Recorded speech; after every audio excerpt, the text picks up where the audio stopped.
Hi, Alex here, back in my basement. This video is actually for Clement. I did a V2 for Clement back in January, and I shipped it out in February 7th.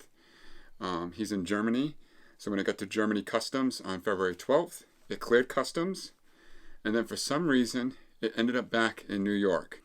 Once it got to New York, it bounced from New York to Providence to Chicopee Mass. Then Chicopee, Mass would send it back to Providence, and Providence would send it back to New York. And then New York would send it to Providence, and then Providence would send it back to Chicopee. It did this for 3 months. So the last month, I've been in and out of the post office at least twice a week trying to figure out what's going on with this. So this Saturday morning when I went to the post office, the young girl at the counter said, "Hey, I believe your package is out for delivery today." I checked the app. There's no update. It says it's in Providence. But sure enough, the mailman just came and he dropped it off. So I want to document this to see how badly it's damaged, because if you look, this is what's scary. I can fit my whole hand inside here, and I actually can feel the V2. So I still don't understand why it was rejected or shipped back. It said it cleared Customs. Let's open it up and see just what's going on here.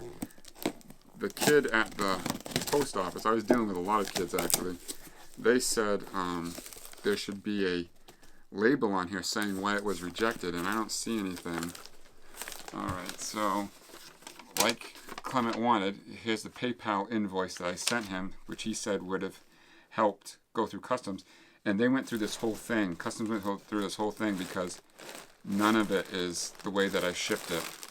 Here's a t-shirt, that's usually I keep on the bottom. V2 is not even really wrapped well. Wow, I hope this thing survived. They just threw the plaque in there. The plaque is just like thrown in here. Terrible.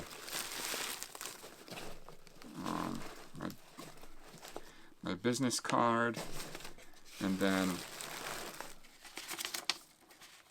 this is a thank you that I wrote for him. And then his leftover parts, his plaque. They here's I wrap it. Get this out here. So there's multiple layers of packaging that I put on this thing. Look, this is what I put the V2 in first, and then I wrap it in bubble wrap. And this is how I got it. Pathetic. I have hours and hours of work into this, and this is how they treat it. Absolutely pathetic. Wow. Okay.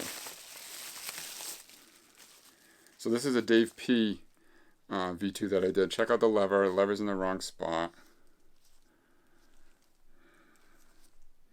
They didn't take the pommel off. The fishing line's still on there. I just want to go through a whole checklist of everything to make sure it really looks in good shape. Thank God. But you know what? They took the... No, they didn't. Okay. The only thing that looks different is the nipple isn't, the drive shaft isn't out as far as it's supposed to be. That's the only thing.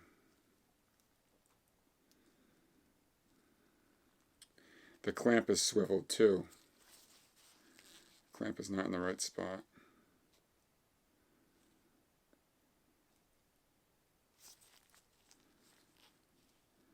So they didn't take it apart, I don't think, unless they took... No.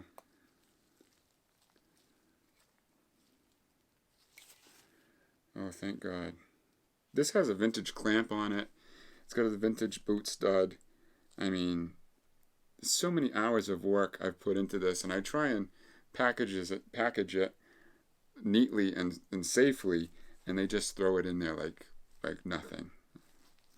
It's clearly written all over this that it's a lightsaber replica, high end. I mean, I have it valued at what he paid for it. The PayPal receipt is in here, so they know what this man paid for it, and they throw it in there like trash. I'm really holding back on the F word. I'm telling you right now. And I'm not talking about flour. Alright, well, it sure does look like I gotta fix this. Give me 2 minutes. Alright, so we're back up and running. I did a reveal video of this a while ago, but I never released it because I wanted him to see it firsthand before he sees it on YouTube, like I do with all my clients. So in the future, once he does get this, I'll have a link in the description below going right to the in-depth review of what we did to the Dave P V2. This one's a little bit different because I used Dave stencils and Trent stencils together. But thank God, it's okay. I want to take a minute and personally thank Clement, not just for reaching out and having me do this, but the patience he has. Because realistically, this is the first time anything like this has happened to me, and it was pretty scary. There's a lot of money tied up in here between parts, my commission, and the scariest part is it's got vintage parts on it that are, to me, are irreplaceable, you know? So I just want to say thanks again, Clement, for hanging in there with me, and once you're ready, I'll ship it out to you.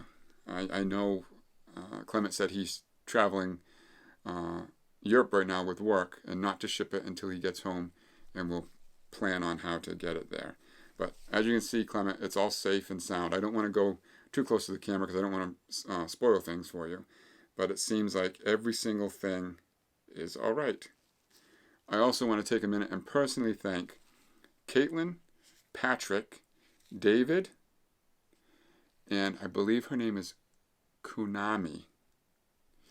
Those are the people that were working with me in the Fairhaven post office. Not only there, but they communicated with the post offices in Chicopee, Providence, and even New York to catch this package.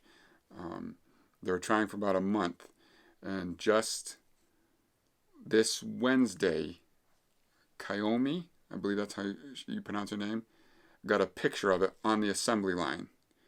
And I believe, I didn't talk to her, but she told me they were going to capture it there and redirect it manually. And they must have, because all the addresses were scratched out except for mine. And that's what happened, actually, why it got in a loop. I totally forgot to mention this part. The reason why I got stuck in a loop was German Customs put a tag over a sticker that would have brought it back to my house. So I want to thank them all for all their help. So Clement, there we go. It's all set. I'm going to get a box, package everything up securely, and plan on when we're going to ship it out to you. So I want to thank everybody for watching. Keep an eye out for the next video. This is Haloax, out.